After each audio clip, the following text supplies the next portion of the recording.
This episode is brought to you by Google Gemini. With the Gemini app, you can talk live and have a real-time conversation with an AI assistant. It's great for all kinds of things, like if you want to practice for an upcoming interview, ask for advice on things to do in a new city, or brainstorm creative ideas. And by the way, this script was actually read by Gemini. Download the Gemini app for iOS and Android today. Must be 18 plus to use Gemini Live. Looking for a pickup truck to get just about anything done? Look no further.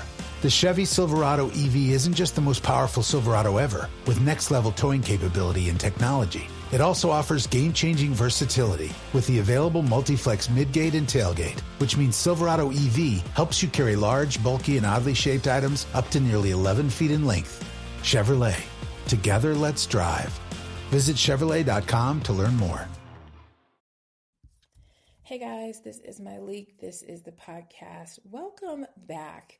We have reached the final episode in this special series revisiting episode 171, or the live podcast I'm Here For You at Samsung Live in New York City.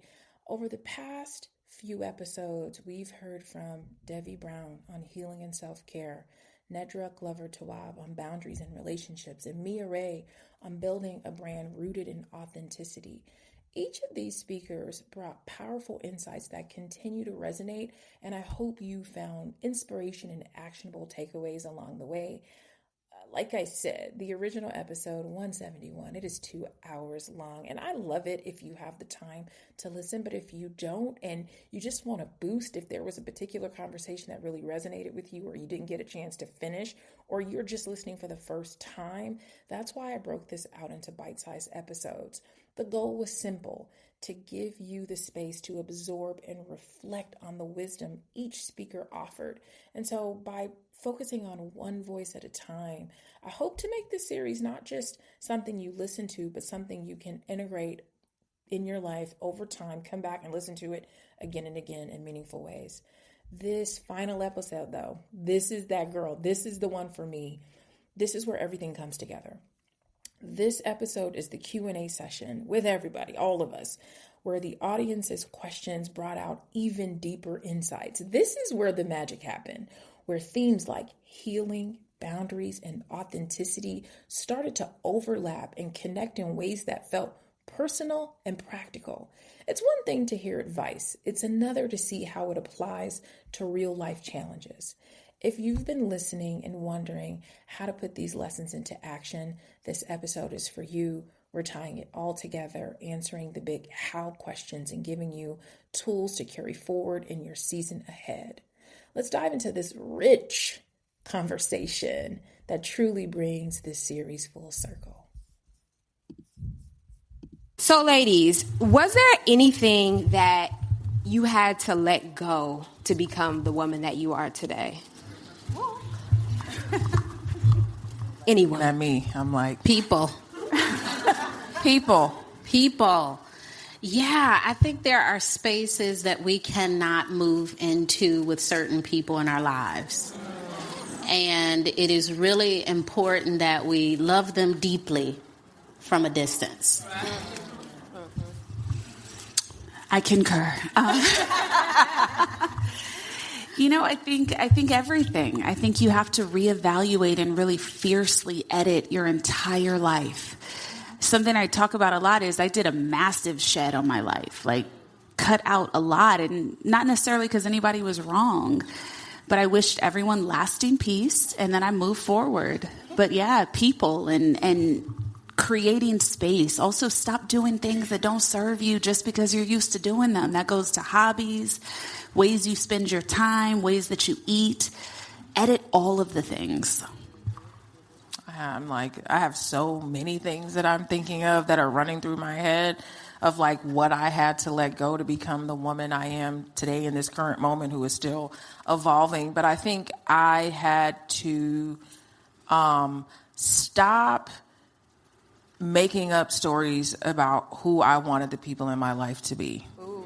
So I had to let go of the fantasy. I think in the spirit of romance and flirting, that I was really romanticizing a lot of the relationships in my life, and how, hoping people would become something that they just weren't capable. Like, they never even said that they could be that. But I just hoped and I wanted that for them. And I've always been a person that felt like I could see like the highest vision of someone's life. And I was like, all they need is me. I got the answer, Swag. All they need is me. And it's like, no, my league. So that is something that I had to let go of, just like wanting for everyone to be living like this. Can I say, like, what's so powerful about that is that I feel like that's so many of us, and that is one of the biggest tools of self-avoidance. Because sometimes we are naturally good at seeing people and telling them what they need, and we could do that in our sleep, and it doesn't mean it's not a valuable gift. But, if we're constantly looking, and it's like, turn the gaze inward. Mia? I would have to say letting go of being uncomfortable. Born and raised in Detroit, I'm from the hood of all hoods. When you get to spaces, and Malik was one of the people who brought that to my attention, we belong everywhere. I would go somewhere and feel so uncomfortable, Even now to this day, I'm like, well, now I'll be like, like, you better ask about me. I don't care who in the room. But, just letting go of being uncomfortable and thinking about where I'm from and the whole teen mom situation and X, Y, and Z is a whole list of things I could say about myself, and I had to let that go. I love that. Have the standards that you all hold yourselves to now changed from the standards that maybe you held yourself to, let's say, 10 years ago? I'm like, did I even hold myself? Did I even have some? Well, I think, I did, in the sense of like, I think my whole approach, like the excellence and all the stuff that I brought to my podcast and the books, like, I'm like, hey, here's what you need for your life. It really was just like, I wanted to survive. Like, I wanted to go beyond where I was born. And I was like, if I don't have access to the tools to elevate, I am just going to be so outstanding that people will be forced to move me up and forward and along. And that's what I did. So I guess in some way I held myself to that standard. But, looking back on that, like, there were so many other things that I was not paying attention to in terms of my entire person. There was more to life than achieving and excelling. And so now I feel bad because people be like, it's Q4, what should we be doing? And I'm like, take a nap. Nothing. Give us something to get us to the end of the year. Like, pump us up. And I'm like, I got nothing. It's different, I still care and I still show up, but it's not like, that's not the thing that like shows up before me. Anyone else? I think something that used to be challenging for me 10 years ago was having discipline in my life in non-work areas. I always was showing up for work at the highest level. I believed in excellence, but there were other areas that I was always willing to kind of bend and move a little bit. And I think now I reframed that. I started saying an affirmation to myself some years ago that was just, I am joyfully disciplined. I am joyfully disciplined. I'm joyfully disciplined. And that really changed me. And so I feel that I now, in this moment, I live a highly disciplined life and a highly devotional life. And my life is really built around my spiritual practice and my child. And that's made all the difference. I feel like that has just blown me light years in my personal healing growth and the way I want to live. Gosh, this is a hard question. I feel like my life or my age is catching up to my life philosophy. Say more about that. I know. They're like, no, keep going. I, too, am from Detroit. And I remember in elementary school, I went to the neighborhood high school, and the teacher would be like, I used to teach your uncle. I'm like, well, he ain't no good. I need to get out of here. I do not want to be associated with him. So I'm like, how do I get out of this neighborhood situation? And I learned about a school of choice. And I went home and I told my mom, and I was like, hey, this is the school I have to go to. It wasn't near my house. Same thing for high school. I'm like, I played an instrument in elementary school and I could sing. So I'm going to go to this performing arts high school. Like, I knew that I had to do something different. And the people in my environment, they were not going to create that for me. And so as I was doing things, it was like, this is weird. This is different. This is weird. And now it all makes sense. It's a yes for me, you know. Just thinking back 10 years ago, like Molly said, did I even have standards? Like, what was I doing? You know, I was so focused on this glamaholic train. It was like tunnel vision. That's it. You know, I didn't really get to enjoy myself outside of work and things like that. And now I'm like, listen, I pay about 12 people. Y'all better figure it out. I'm gone. I got to go take a nap. I got to go get some rest. You know, I'm not so deep into it right now where I'm not living life. So definitely I changed since 10 years ago. In this age of social media, and I think we sort of touched on it with all the announcements and in this pressure feeling like you always have to have something to say that you accomplished, how do you all cope with that, I guess? Because you all have huge platforms where people are looking at you daily. How do you navigate that? Do you say anything to yourself? Is there any way that you say, okay, let me manage my own expectations about what I need to share or what I need to feel like I'm promoting or, you know, putting out there now? I know. Get them, Debbie. I know you do. What you got for us? So I'll just say my practice this last year, I really wanted to change the way I connected to social media because when you look at our lives, I'm assuming we're all kind of in the same generation. We've been on it for a long time. Like over a decade. That is substantial. And we signed up for social media before any studies were done. So without our consent, we locked ourselves into an algorithm system, to a way of our brains changing. Like, you think of 10 years, our brains are changed, you know? So I really started thinking about that. And last December, I decided to unfollow 100% of the people that I followed. And I got off Instagram completely, no posts, no looking at it for 2 months. And then I just said, I'm going to follow people back based on them entering my consciousness. Because I don't want to be subconsciously influenced by everything. And I don't want to follow thousands of people that I met on a weekend here on this trip and we kind of clicked. And now I literally know the nuance of every detail of your life, but I may never see you again. You know, that doesn't feel good to me. And it's not necessarily sustainable for our brains, for our hearts. Like, I don't want to be kind of plugged into a ton of people. I want to be deep with a select few that feels nourishing to my spirit.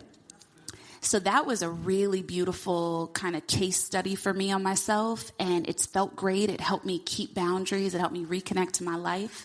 And I took a year off to this day, of posting any of my work on social. So I haven't made any announcements in the last year, but I've had the most successful year of my entire life. Wow. And I haven't said anything about it on Instagram. Let's give it up for that. Yes. Please. And that's felt really good because it brought me back to my heart and back to, what does my purpose mean to me if no one sees it? Yes. You know? And who are you really sharing for? Who are you really showing out for? I think a lot of us can take a moment to think about that. Anyone else want to share? Well, I can definitely say with social media, anyone who's been following me for years, you can kind of see how my dynamic changed. I would be wrong if I completely cut my glamaholics off because I feel so connected to them that they love to see the achievements and my success and things that I've accomplished. But I took the twist of removing personal. You know, Instagram, social media has become scary. at first it was fun, and we were so happy to show off our outfits and, what kind of makeup we're wearing. And then it turned into people Googling your address and, looking up your personal information and stuff like that. And I'm the type of person that my personal life is so sacred to me. It's certain family members that I won't post because they didn't ask to be talked about. They didn't ask to be called fat, So in my world, I want everybody to focus on why we're here. We're here for the buy some bags. We're here for the bags. Yeah. We're not here to know what is going on between me and my man. So for me, I feel I have such a strong connection with my community that I make sure I do share my accomplishments, but the accomplishments that they care about. Nobody cares what kind of car I drive. My glamaholics don't care what my house looks like. Things like that. We are here for the core of the important things, and that's just for them to see themselves in me and know that they can do it too. I love that. Nedra? I feel like she is so good because it's like she showed up. She comes for the boundaries and boundaries only. I'm a late adopter. I didn't start using social media to 2017, really, for professional purposes. I had a personal thing, but it wasn't even on my phone. When I started using Instagram, I thought it was a picture editing app. Okay? So I am still very much like, text me the pictures from the birthday party. Like, write me a letter. Yeah. That... I get to choose what I'm impressed by. I'm impressed by houseplants, not how much you made in a quarter, right? I'm like, your fig is that tall? You got 8 platos? So I get to choose what that is. And I think that Instagram is such an energetic force in our lives, Facebook, TikTok, all of those things. And completely going to zero could be a wonderful way for you to now choose what you're inspired by. If you don't feel like you can go to zero because people will be mad at you, start a fake account. Don't even use the old one. Start a fake account, a new account, and follow what you actually love. I have found it I do not follow friends and family. Nobody really cares. Like, they're not mad at me because I'm just like, yeah, I won't follow you. Like, send me the pictures. Like, I love you deeply, but I don't want to see your kids on Instagram. So there has to be another way for us to connect, and it's in the real world. It's not in this social space. Now, for some of us, we are mixing business with pleasure, or it's all pleasure. But again, we have to come up with, what is my purpose for being in this space? Is it for celebrity gossip? Is it to be inspired for business stuff? Is it to meet friends? We have to figure out what our game plan is and then move into that space and create it. Yeah. Love it. I think, you have 2 kids back to back and you in your 40s. And it's like, I care so much about them and how I'm raising them. And I've turned down probably every opportunity offered to me because I was like, I am not going to break myself to be able to tell y'all that I know how to break myself. Yes. I'm not doing that. Like, could I rip and run and be a mom, boss mom, pushing in heels? And could I do that? Yes, I could. But it's like my kids mean more to me than an announcement to you. And if you don't think that I'm cool because I won't break myself for you, then I'm not for you. I'm not for you. And so that's what I said. I was like, I turn people off, and I'm good with that because I really want you to be clear about why you're here with me. If you're wavering, if you're not sure, you can go. I want you to be able to do that. And so that is really, it's like, I don't have any announcements. It's like, I am still doing a lot of things. I do work, but I don't feel the need to and it really started to I started looking like people like, I got this coming, I got that going. And it's like, when I tell you that my agent reached out to me about this book, it's like, girl, I need a couple more weeks. I'll do it when I was like, the things, like, I'm never, when it's right, I'll do it. Yeah. So I'm not, if it takes me forever, then, and I think that's why I was so overwhelmed when I came out here, because I was like, the proof is in the pudding. That like when you show up, if you, however much time you need, your people are there for you. And so it's like, this is not a flex. This is just the fact that like I put in the time and the work. And so, yeah. And the effort to cultivate a community. So I'm always going to be here for y'all. Yeah. Get ready for that tour. Yes, I'm going to come out. I'm going to come outside a little bit. Okay, let's take some audience questions. Yes. Okay, right here in the green top. And real quick, before you get started, I'm going to channel Devi and say, let's be intentional with the way that we share with the room, the questions that we want to ask, and the fact that we want to give space for everyone in our space. Okay. Amen. That just made me nervous, but I'm going to do it. I'm so sorry. No pressure. No pressure. She was like, oh, okay. She was like, so I guess I shouldn't promote. So I guess I shouldn't promote my business then. That's what you're saying. All right. Scratch that off the top. But hello, ladies. My name is Brianna Christelle. I just want to thank you guys so much for just being beautiful brown women that just inspire us. I'll be quick. My question is, the first question was, you guys talked about letting go of people. And I feel like people tell you that, and they make it seem like it's so easy, but it's not that easy. Cut them off, sis. So my question is, this year I have shed so many people, some willingly, some just decided to dip out on their own, and I am grieving. And I just want to know, how do you release people that you wanted to bring with you? Oh, let me go. Oh, I love this question. So it does hurt. Yeah. Grief is a part of it. To be alive is to grieve every day about something, right? Even the really joyful moments, there is a little touch of grief about the fact that it will end. So grief, I feel like to be alive, we're always oscillating between grief and joy, and we just need to come into a space of more acceptance around that. But when I say, consider creating sheds in your life, it is not easy, and I don't say it to be easy. I'm not saying, yeah, girl, cut them off, get out. It takes careful consideration. I don't believe that someone does something to you or pisses you off, and then it's like, well, we're done. I'll share with you my procedure. A couple years ago, I started realizing that the amount of people I had in my life was not sustainable for the life I wanted to lead. I was thinking about too many people. I was feeling too pulled. It was very caretakey. I didn't want to know that many people, to be quite honest. And I spent the last 2 years really looking at what is the foundation of the relationships I have with people. I don't like to be treated casually. I am very intentional. I don't call people my friend unless we have friendship. Us meeting and getting along, that's amazing. And we enjoy each other.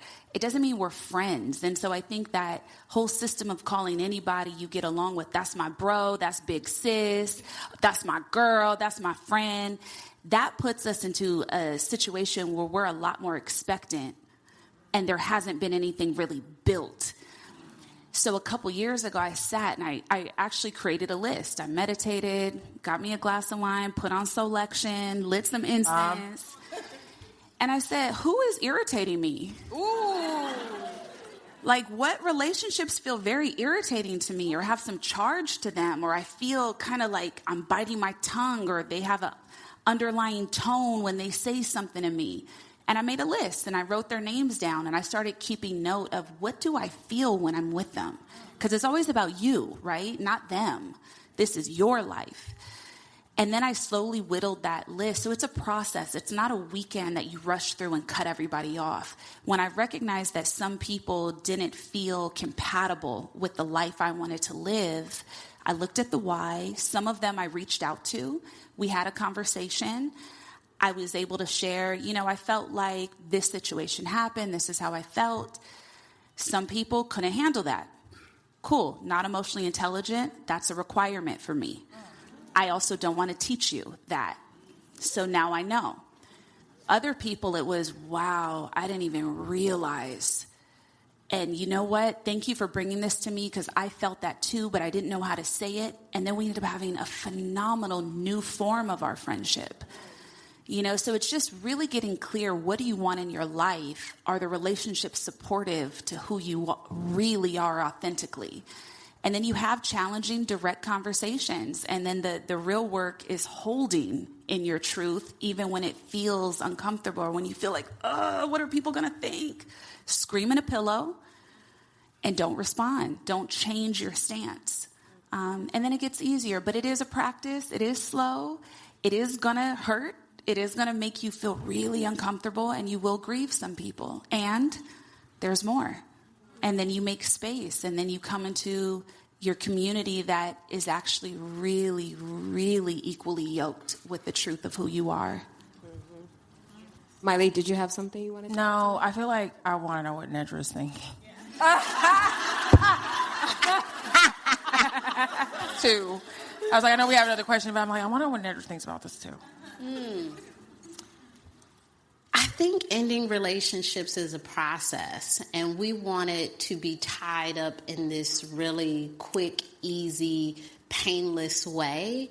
And because we have committed time and energy and we care about this other person, it is hard to have the conversation. It is hard to spend less time with this person.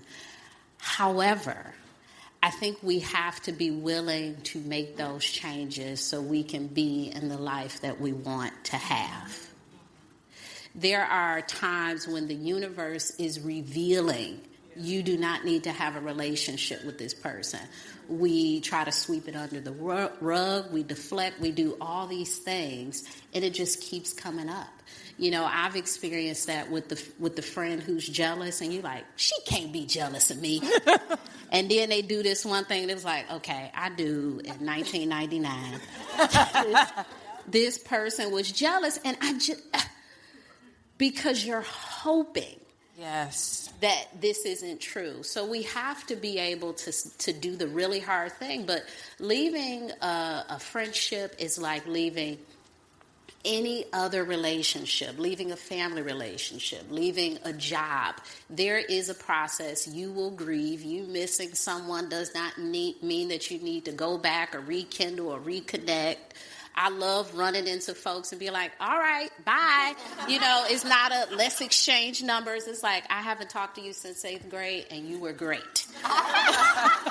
And let's leave it there in that classroom. You know, we have to allow things to be over. I think if we kept all of the relationships that we've accumulated, it will come this point of, I can't even manage all of this. Yes. I can have 10 really healthy friendships. 20, somebody is not getting what they need. Yeah.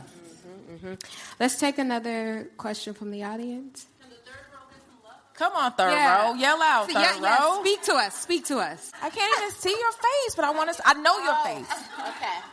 Versus like, okay, God is lighting my path. I think that I am so grateful to have come into myself before social media. Mm-hmm. So social media is kind of just a way that I like. It's like me sharing some of the notes that, you know, of who I know I am.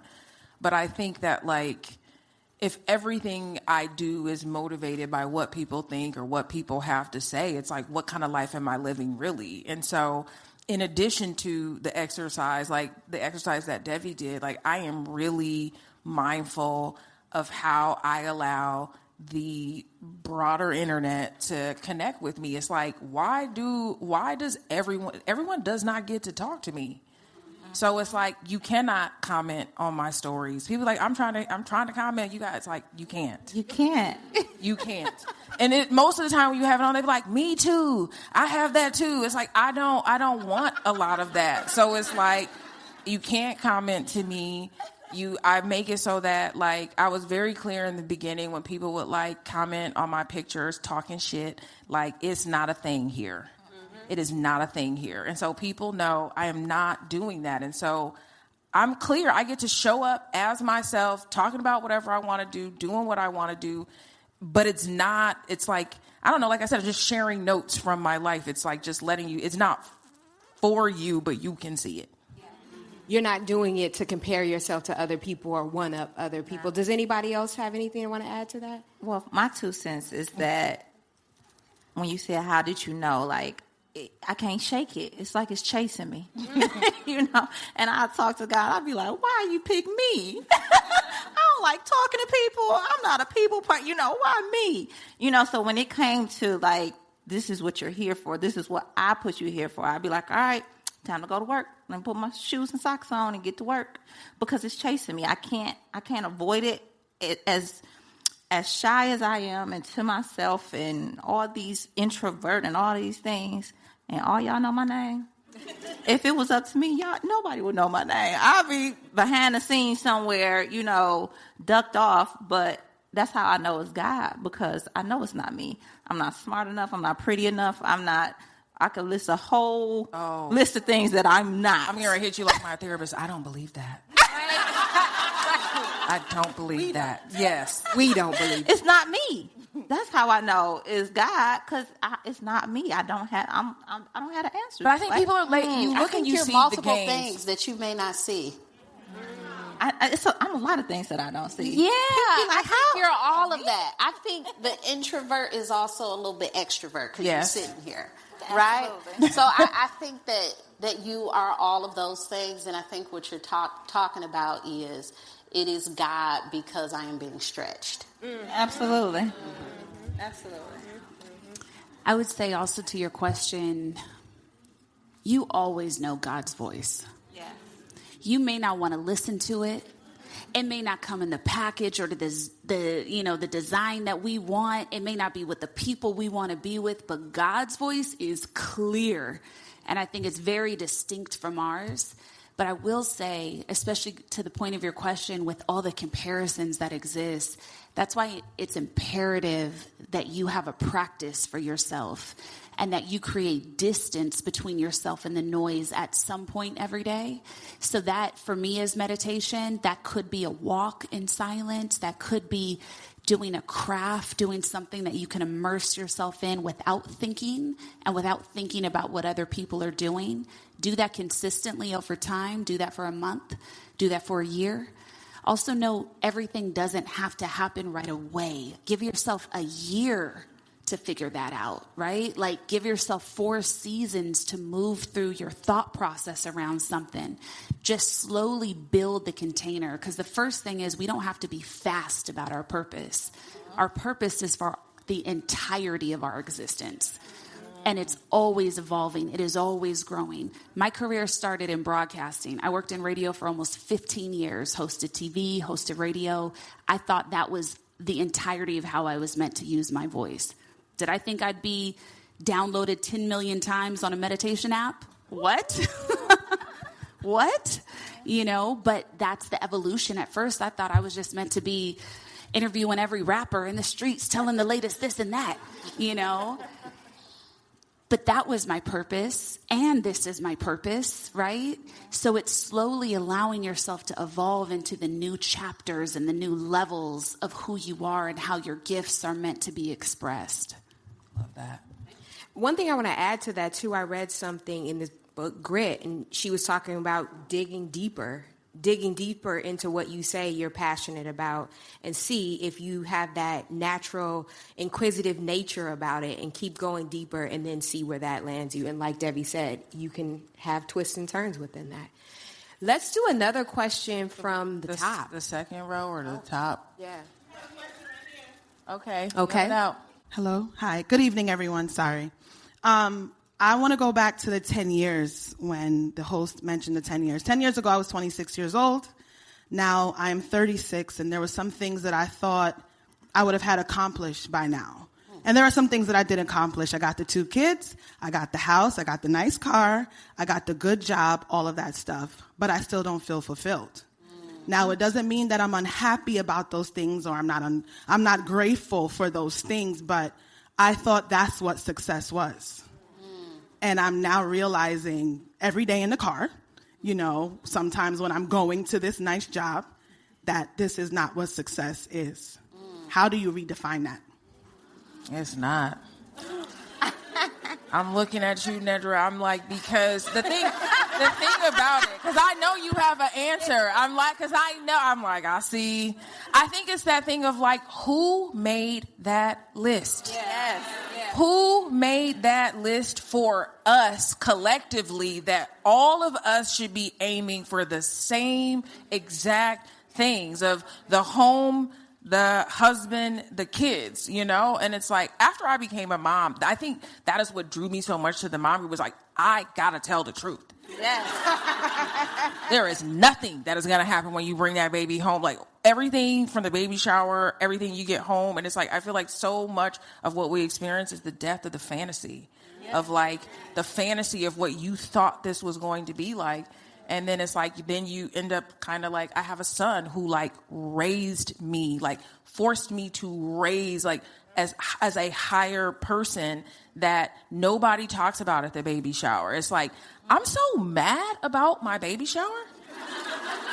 Because I was like, why didn't someone tell me about like the emotional registry that I was going to need? Why didn't someone tell me about how, all the work that I would try to take on trying to do this? And so I'm like, I definitely want to hear from everyone else, but I just am like, who made this list?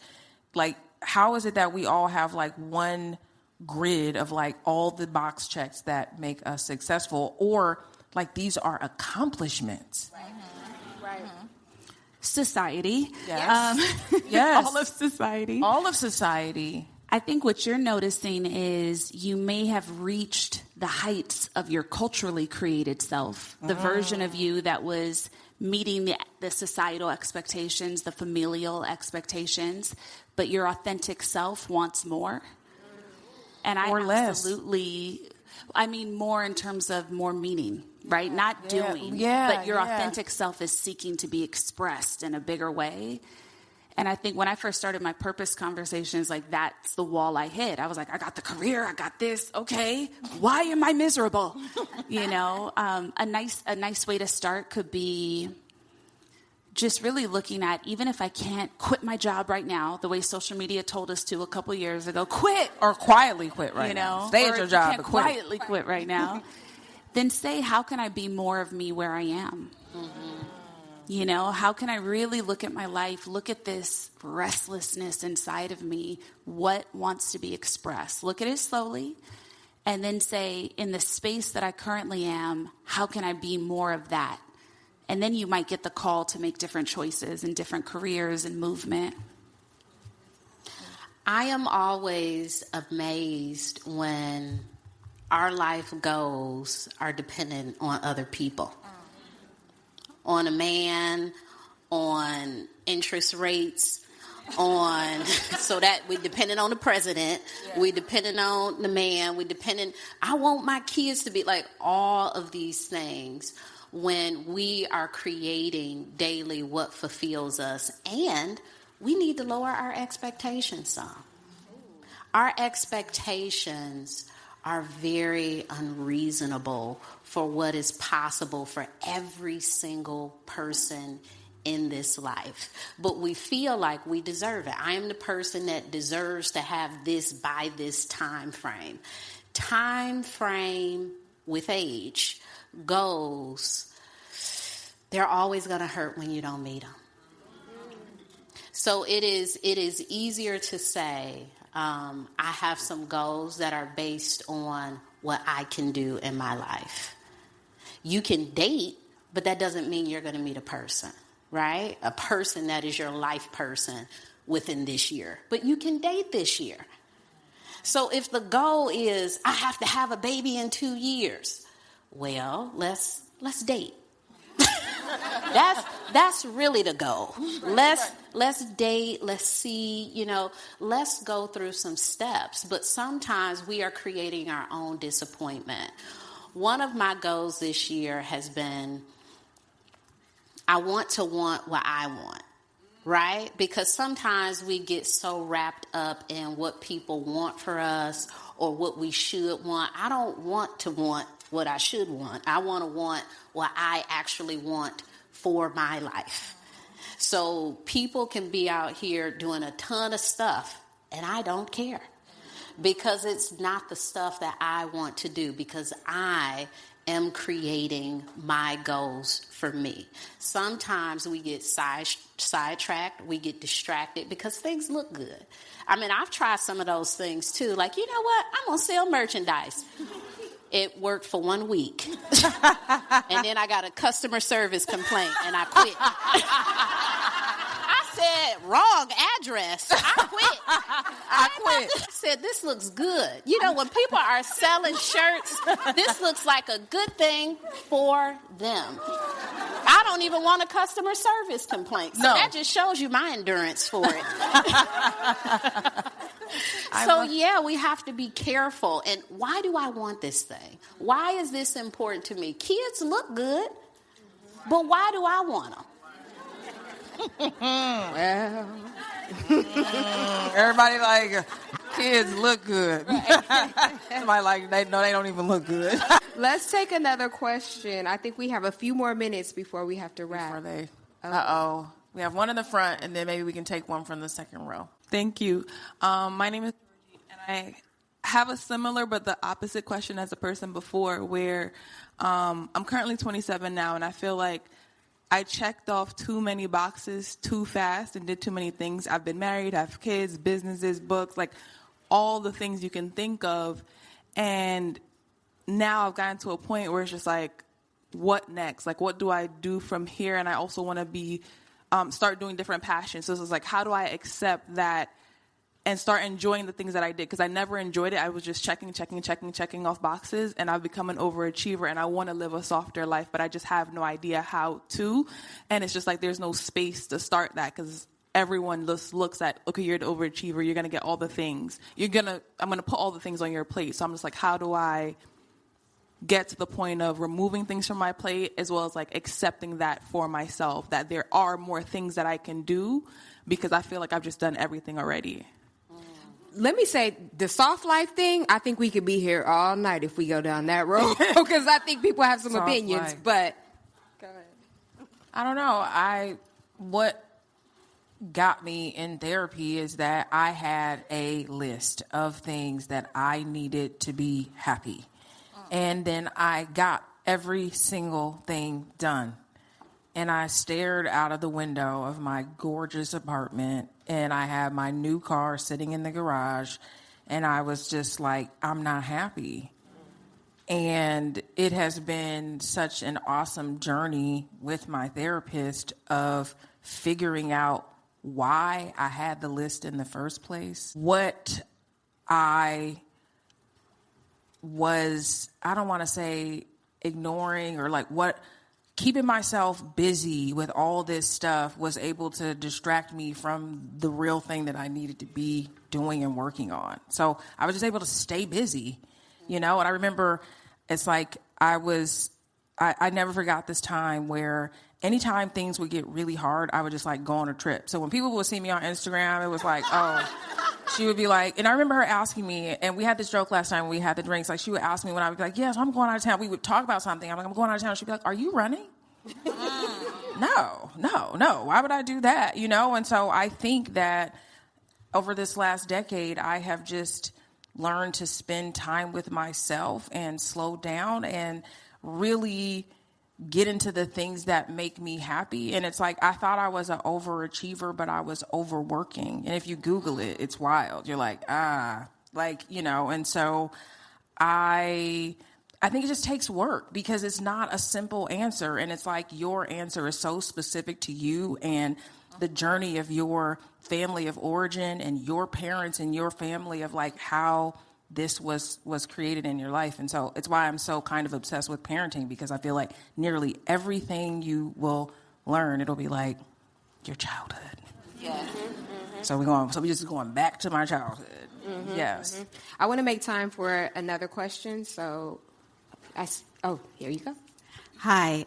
I'd like to, my question may be a bit loaded, so I'm going to start with that. But we've talked a lot about breaking relationships with friends. But as someone who, all the under 40s, I love that. That's so cute. I'm 42, and I feel like I am operating from a deficit because I didn't have the familial foundation. So how do you become when you feel like you don't have that foundationally? She's like, I think that's so many of us. That's millions of people.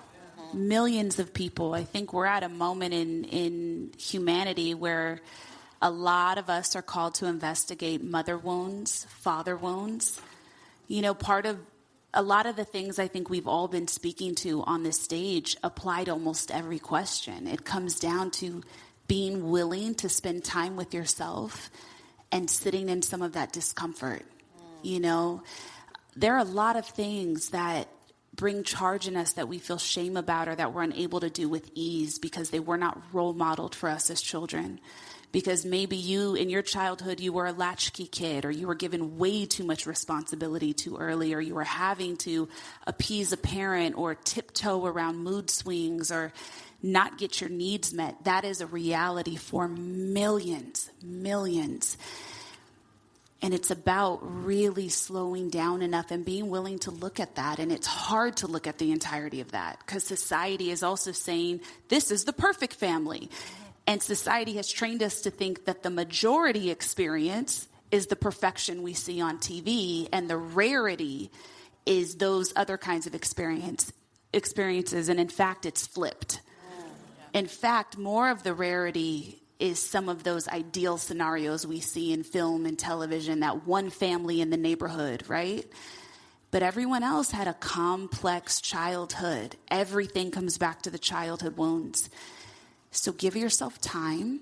Look specifically to that. There are a lot of powerful books around that. There are a lot of powerful healing modalities around reparenting yourself. Absolutely therapy and more. You need somatic approach. You need to be able to go into your body and reconnect with yourself. Consider breath work. Consider meditation. Consider trying out new ways to recognize, what do I need? And is there a way for me to meet that need? You're learning to get to know yourself, and no matter at what age it is, it's beautiful, sacred work, and it's the most important work of your life. From the moment that question was posed, as it's loaded, I heard a challenge with vulnerability. Because if you are not connected to people who have those same sort of experiences, it is because perhaps you have not started to talk about those things. So I think being honest with your own story, certainly in a paced way, not first date with, friends and, people you encounter, but at some point. On the plane right here, I sat next to a lady. She felt so comfortable. She told me I should write her book. I promise you, I have her number in my phone. Okay. We were seatmates on an 1.5-hour flight, and I know this lady's entire story. Well, not entire, but a good portion. And it's because we were having a conversation. I was asking her questions. I shared, she shared.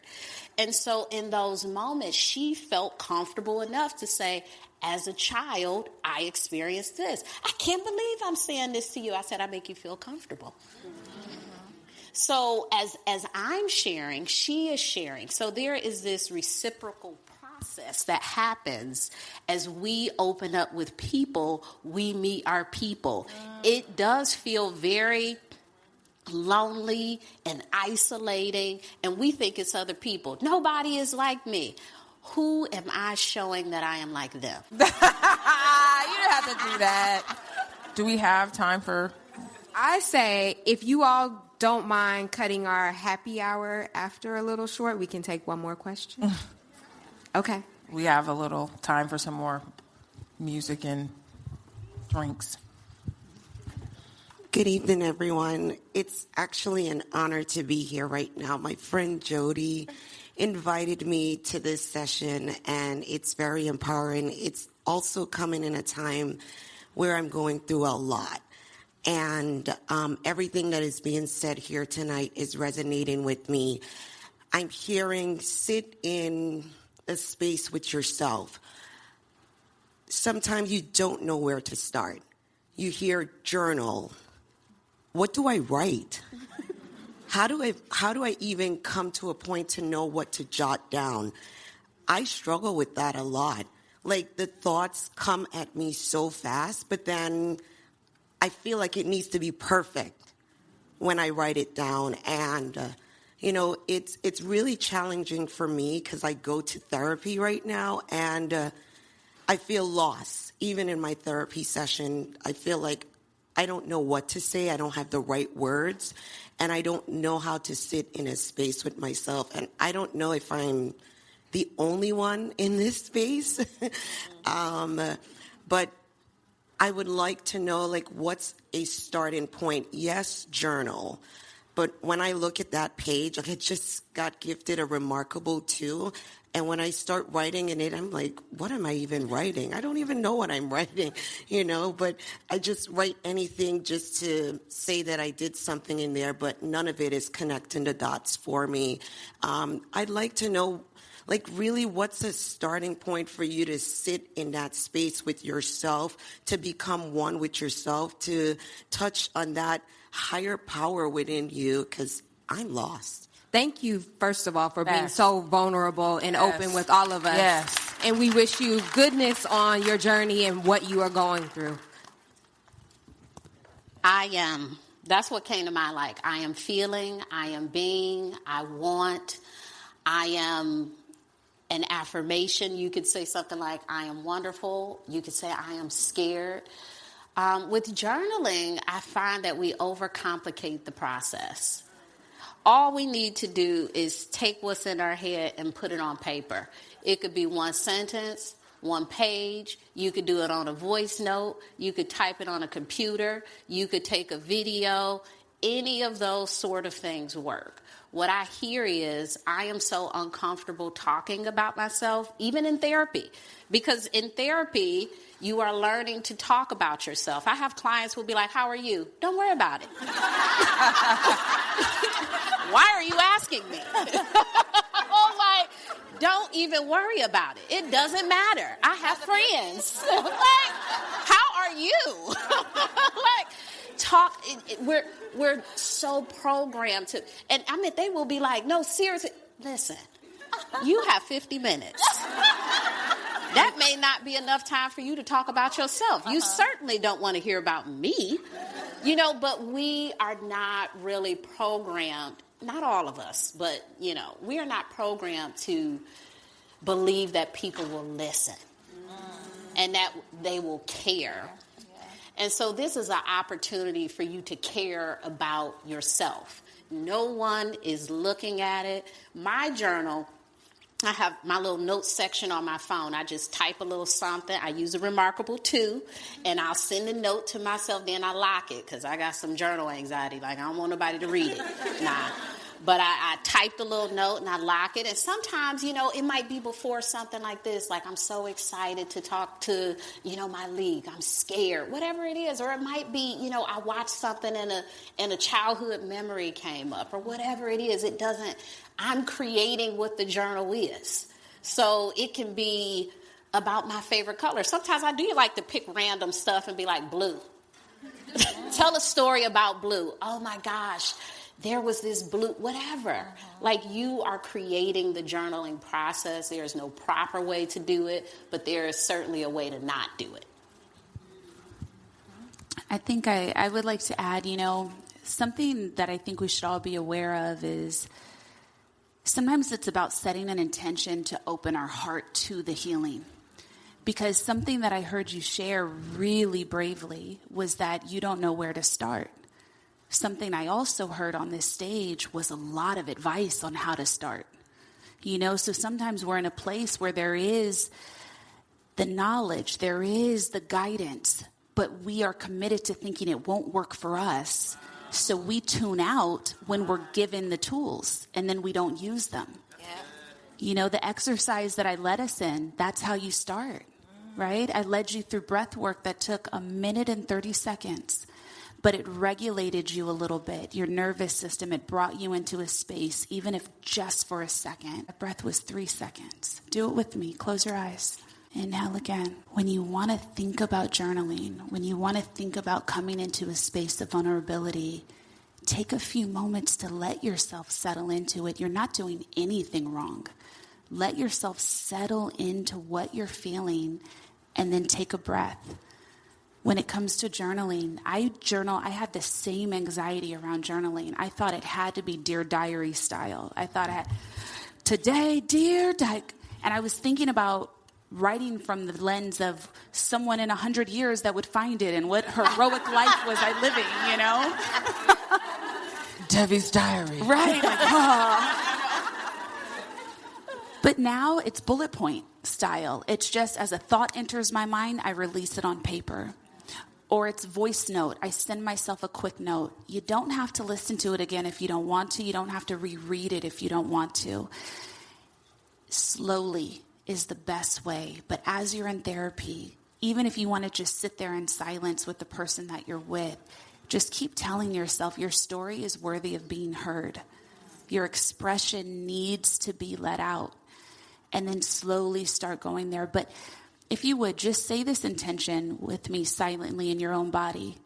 Say, I am open to all the teachers and all the tools that are necessary for my path. I am open to all the teachers and the tools that are necessary for my path. And watch things unfold. But just keep coming back to staying open. If you do nothing else, keep coming back to telling yourself you will keep your heart open in this process. Love that. Yes. I think we got one last one in the black and white. Okay. And I know. I knew we were going to do this. Hello, everyone. This is actually not a question. This is something I just want to share because I'm really hearing a lot in this room that, you know, we just don't know where to start or we just need to come back to ourselves. It's been about a year and I had a dream. I had a dream that me and you, Malik, we sat outside of like a coffee shop. It looked like it was the city. And all I kept doing was just looking around. And it was just really a time for you to just sit with me. And I was so uneasy, I just couldn't calm myself down. And you're like, you need to learn to be with yourself. That was your words to me. And I'm like, okay. So I woke up out of the dream and I'm like, wow, and it felt so real, like we were really sitting down in real life. So I'm saying this because I don't know why I'm here, but I feel like this kind of covers it all. Like we just need to learn to sit with ourselves and everything that we've learned today, really sit with that word. I don't know why I'm terrible, sorry. It's not apologize. Yes. But it's really like a full circle moment because I really feel like we needed this. And the young lady who just shared, I think Devi, what you just shared with her, she did that as well. So thank you, and I'm just happy to be here. Thank you for sharing. Thank you for sharing. And I agree, is that learning to sit with ourselves is difficult. It's difficult. I want to ask one last question of you ladies. Is there anything that has been on your spirit lately or anything that you've found yourself wanting to shout from the mountaintops that you haven't been able to say? Or maybe you've said it, but you want to say it to these ladies. I want us, no pressure. It's the shift for me. The shout for the mountaintops. Like, I got something to say that you could share with us. Everybody's looking. I feel like with Instagram, a lot of that content comes from me journaling. So I'll be journaling, something comes up, and I'll think like, before I had healthy boundaries, I would. Because I'm journaling about this person, and this person was the reason I didn't have any healthy boundaries. Mm-hmm. And then I just come up with this list, right? Mm-hmm. And so I think every day I'm putting out whatever is on my heart, but in this space, it is tune into yourself? For me, it's slow down. I've been saying that, and I'm talking to myself. I've been on this hamster wheel for the past few years, and just recently I'm like, I just want to slow down. Because a lot of times people ask me, how does it feel? What does this feel like? How do you take it all in? And I'm like, my mind is already on the next thing. I don't even get to celebrate what I'm currently accomplishing because I'm too busy on to the next thing. Yeah, I took all the pictures in Times Square last night, but I'm thinking about what I got to do next weekend in L.A. So what I've been saying to myself, and I'm sure a lot of us need to hear it, is just slow down. It's not a race. What's for me will not pass me. I would say, no matter what it is that you are thinking about, what's coming forward, especially if it feels comparative or critical, turn your gaze inward. As often as you can, look to turn your gaze inward. There's nothing more important than cultivating your internal life. Nothing. It is the foundation of everything else that will happen in your life. So just really making that a conscious choice of something you'll be investing in, your insides, your internal life, how you feel about yourself, something no one else has to know about. Turn your gaze inward. I think I would say you are worth your time. You are worth your time. And so I think that we get so wrapped up in wanting to solve everybody else's problems, answering every text, phone call, DM. The number of ways that we can be contacted blows my mind today. And you can quickly get away from yourself.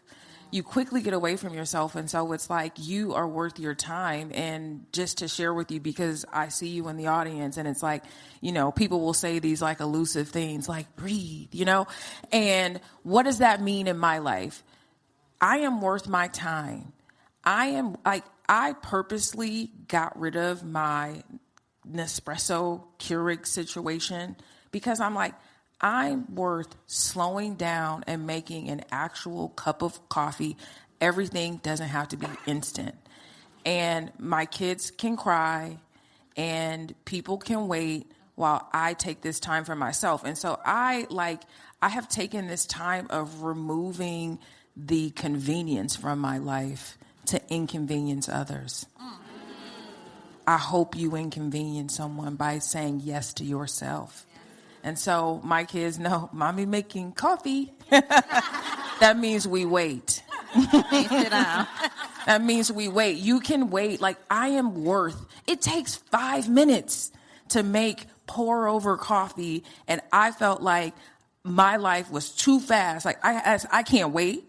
Yes, I can. And they can wait and I can wait. And it's something that the youngest baby's pediatrician said to me that really stuck with me, and I hope to share with you all. My daughter was like, my son breastfed right away. I got very cocky and arrogant the second time around. The nurse comes in. I just did this. I don't need your help. Yeah, I know what I'm doing. Did not work. She wouldn't latch. She wouldn't do this. And then and her pediatrician said to me, are you drinking water? Are you eating? And I'm like, well, yeah, I'm trying. And she was like, you can't nourish her if you are not nourished. She can cry I want you to drink a cup of water every single morning while she cries. And that has literally stuck with me for the rest of my life. It's like stuck with me since then. I can't nourish anyone if I don't even put water in my own body. I can't feed my child. So it's like me, I have to fill myself up. I have to fill myself up, even if it inconveniences. She can wait. She will eat eventually. All right. That wraps us up for this evening. Yes. Thank you all so much for coming out. I really want to say this because I know that I have been introduced to many people by way of social media, and I'm grateful for that because it's like before, back in the day, the only way you had to pay for media to be in magazines and television. So I know a lot of you know me from social media. So I want to share that every single person here they have committed and donated their time to be here with me and with us. And it is so important that I share that, because it is such a gift. It is such a gift of your time. It is such a gift of your knowledge and information. And so I want you to know that, like, I don't take your yes for granted. And so I just want to thank you for showing up for the community, because it's like, it's healing. Like, I can always feel like growth happening in the room. We'll get back together, and I know that you guys are going to spin up. And so I just want to thank the three of you for saying yes to me. Thank you. And thank you, Ayanna, for always having my back. Anything I need, you are here. So thank you for holding us down today. Of course. Thank you all, beautiful people, for coming out. Yes, thank you, Samsung. And we're going to have about maybe 40 minutes for you all to mix and mingle, and some light bites and some drinks. So and enjoy DJ yourself. Miss Milan is getting ready to get it popping. Yes. And connect with each other. Yes. Make a friend. Thank you so much for tuning in to the podcast. If you enjoy this episode, don't forget to rate and subscribe. It helps more people discover the show and join in on these conversations. If you are looking for a place to continue the dialogue, consider joining my online community, My Leak in Mamas. And no, it's not just for moms, but there is a lot of big mom energy there. This is a space where we can connect on and offline. We typically dive into deeper topics, not just from this podcast, but we do talk about this podcast. And this group has been around for a few years now, and there is a real sense of belonging. So check it out at myleakandmamas.com. Also, I'm thrilled to share that my new website is live at myleak.com, myleik.com. You'll find all of the details about my coaching offerings there. Right now, I am doing some one-on-one work, and I'm working in small groups. So if you've ever wanted to work with me, this is your chance. I want to help you take your life and your goals to the next level. Thank you again for listening, and I can't wait to see you next time.